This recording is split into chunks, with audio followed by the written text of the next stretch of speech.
Hi, my name is Dr. Richard Mata, and I would like to demonstrate to you how I explain dengue fever in a patient, especially when the patient was newly admitted and is inside a hospital, and of course the patient is worried, the members of the family are worried.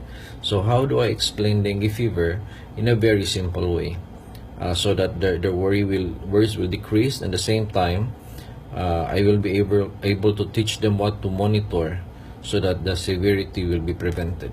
So I get a piece of paper, and this is what I do. So for example, this is the piece of paper. So I ask them if the fever, for example, the fever started on a Sunday. So I'll write here Sunday, and then I say Sunday plus 6 days. So what is Sunday plus 6 days? The answer is Saturday. So that's the first thing that I do. And then I say, because in dengue fever, it's like you're a cellophane, plastic cellophane with water in it, and it has holes in it. What does it happen if there are holes in a cellophane with water? Of course, the water will leak out. So what I'm trying to say is that the blood vessel, for example, this is the blood vessel of a dengue patient, it has holes in it.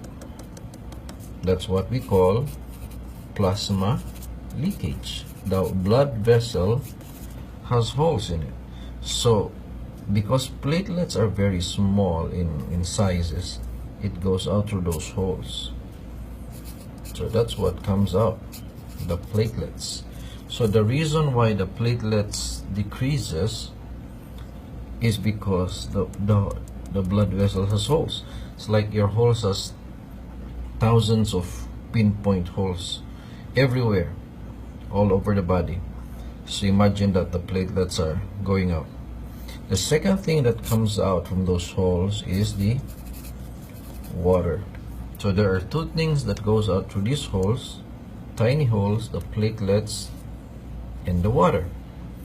Now these holes here will just disappear by itself on a specific time. What time would that be? It will disappear on day 6, on the 6th day. So if the patient develops fever on a Sunday, the holes is estimated to disappear on a Saturday.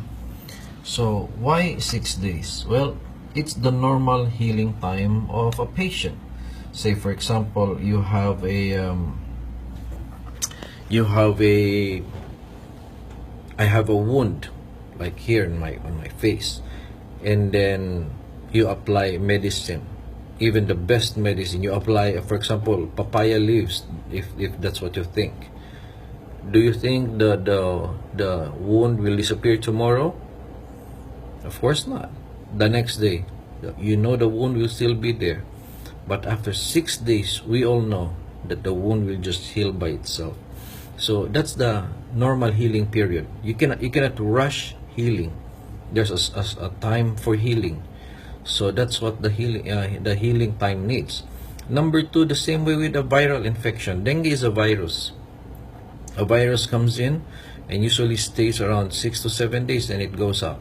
So that's 2 reasons. Number 1 is the normal healing period, and at the same time the time limit of a virus that stays in the body. Okay?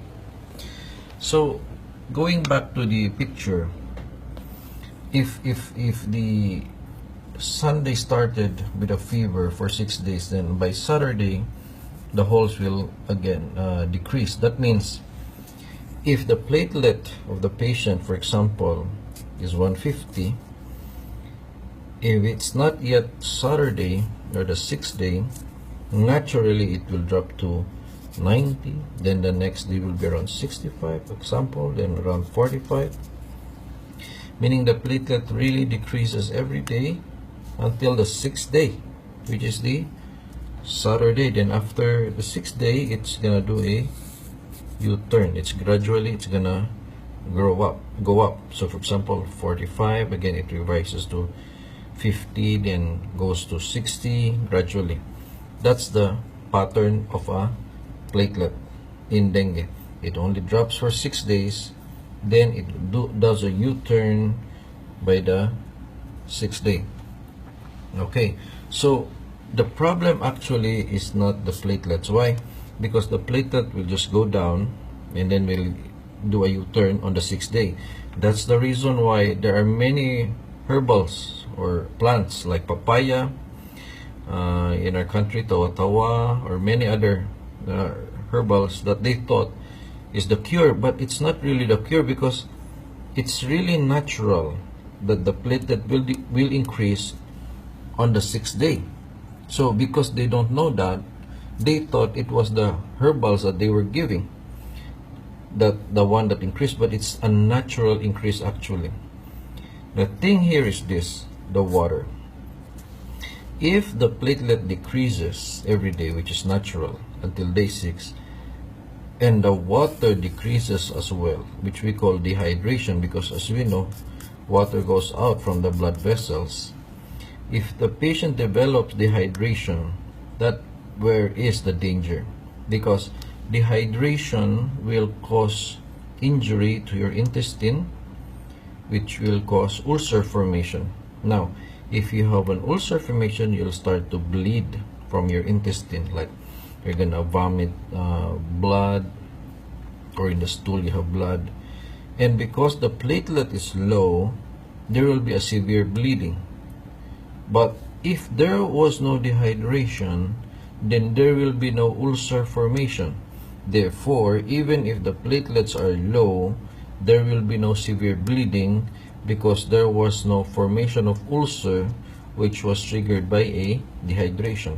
So the bottom line is that if the patient is not dehydrated, even if the platelet is low, the patient will not go into danger.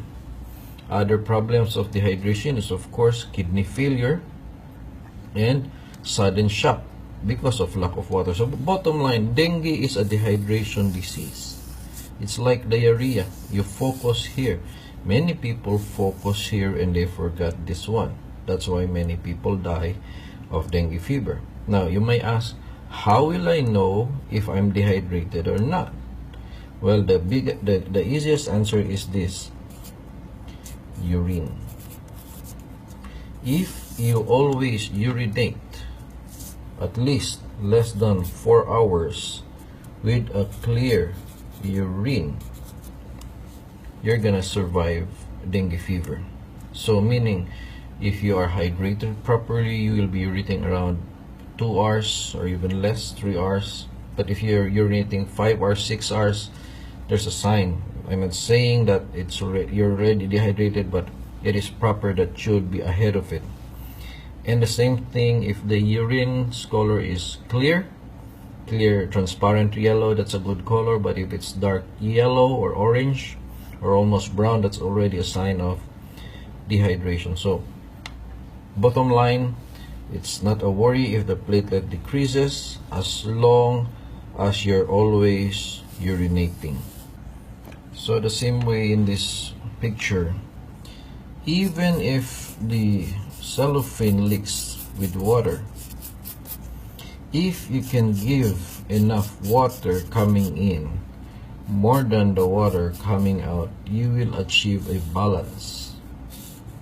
But if the water that comes out is lesser than the water that comes in, the level of water will go here until the cellophane collapses. So that is dangerous. So this is basically dengue management. Water goes in should be more than the water that goes out, which with a proof that the patient will always urinate. That's dengue fever management. Okay, with that, thank you very much.